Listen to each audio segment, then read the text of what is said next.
No Mukyala Shamirah. Tuba twasuubira okubeera ekansanga okulaba ku bizibiti ebigambibwa wamu n'ekiseera emitwalo 7 gya ddoola ki ekituuseewo.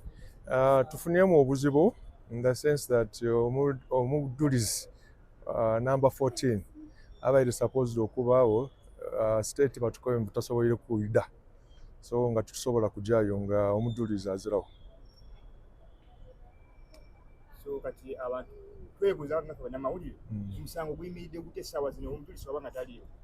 Omujulizi nga taliiwo kyeba kitegeeza tulina okulinda state prosecution batukobere ekiddako, oba bajja kufunayo omuntu owundi oba basobole okufuna omuntu oyo wherever he is, kubanga tebasobole kumufuna olwaleero. Waliwo ebyogerwa mbu essente ezigambibwa okuba ezimu ku bizibiti ku poliisi ekansanga emitwalo 7 gya ddoola ziriiyo. Tegiriiyo. Ekyo tutuyinza kukyogeraku kubanga ogwo musango ogwo responsibility ya prosecution okutukobera oba sente diri oba dizirayo. Ife bwe twali mu kooti batukakasa nti ddoola emitwalo 7 n'ebintu byonna byonna bye baatwala mu maka ga Sipapa biriyo, so nga kye tuyinze okujja okubona olwaleero tikisoboike. Oba ensonga y'ensizo gendeyo nga Obujulizi tebuliiyo ate bwe bwetaaga nga mwe bagamba nti nno omwawabirwa nti yabizi. Tutuyinza kwogeraku ekyo nti Obujulizi tebuliiyo, ekyo paka nga prosecution ekkiriza yakoba nti bizirayo, but as of now tulina kujja ku biragiro byaibwe. Bo baasaba tujje ku Kabalagala police station, ebintu bye baagema okuva mu maka ga Sipapa nti biri ku Kabalagala police station, so today we were supposed to go there batulage ebizibiti ebyo. Waliwo essuubi lyonna mwe mulina eri omuntu wammwe ekiraga nti essaawa yonna in case ebyo byonna nga biwedde wakuteebwa? Of course we're still very positive. Nga bwe bakoba bulido katandika butandisi bakali kumaliriza, so as you know very well the burden is still on the prosecution. Balage kituufu nti was involved in this case. Oba byabakoba mbu he committed. So we are still very positive. Era awo nyini twagala oyongere munayo kakasa abantu abali eyo oba oyongere omuntu ayinza gayi Sipapa biki bye bamuvunaani ebyo bitagwa. Emisango bulido bwe gitambula because kubako abantu bangi, there are so many witnesses and so many reasons bring about. Now this is an example. We're supposed to go to Kabalagala, ayo Omujulizi azirawo. Yes, so toyinza kuba mbu it's not straightforward. Ntojja mu court ku Monday, you come out on Wednesday with the judgment. No, things don't work like that. Since Omujulizi taliiwo, don't you think kyandibadde better ensonga ne zibanga omukulu bamuta? No, that is just one witness.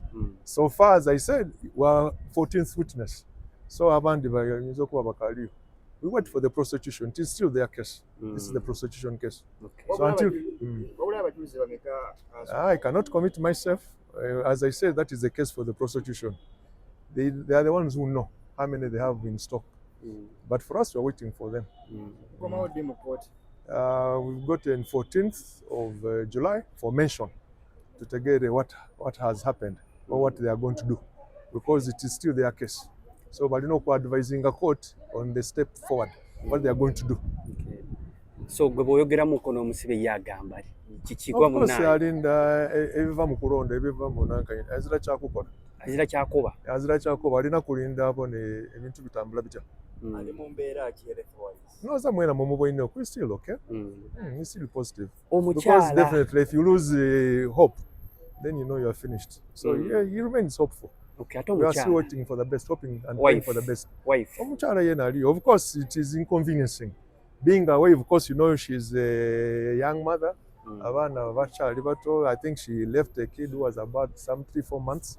So there's that attachment she has lost. Okay. But that is what it is. so kugamba naye bamuvunaana omusango gwe gumuwera ku Yeah, she's also on the same indictment. okay. Yeah. Kale Tweyanyiza nnyo Kale. okusinya kansa. Mube bulungi. Kale. Yeah.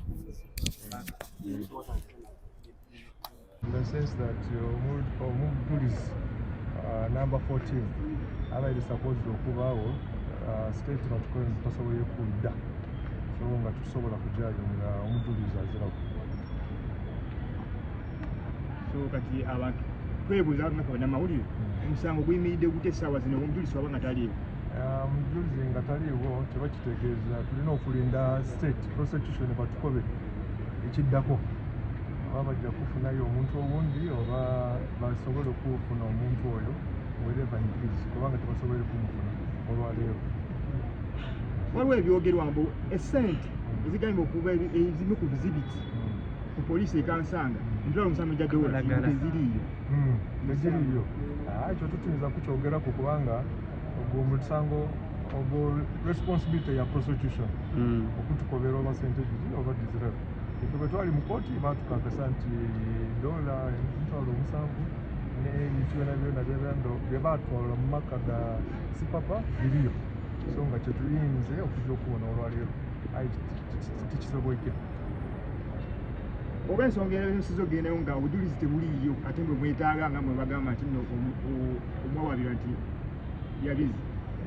Tutuyinza kwogeraku ekyo nti obujulizi tebuliiyo ekyo paka nga prosecution ekkiriza yakoba nti buzira, but as of now tulina kujja ku biragiro byayo bo baasaba tujje ku Kabalagala police station ebintu bye bagema okuva mu maka ga Sipapa nti biri ku Kabalagala police station. So today we were supposed to go there batulage ebizibiti ebyo.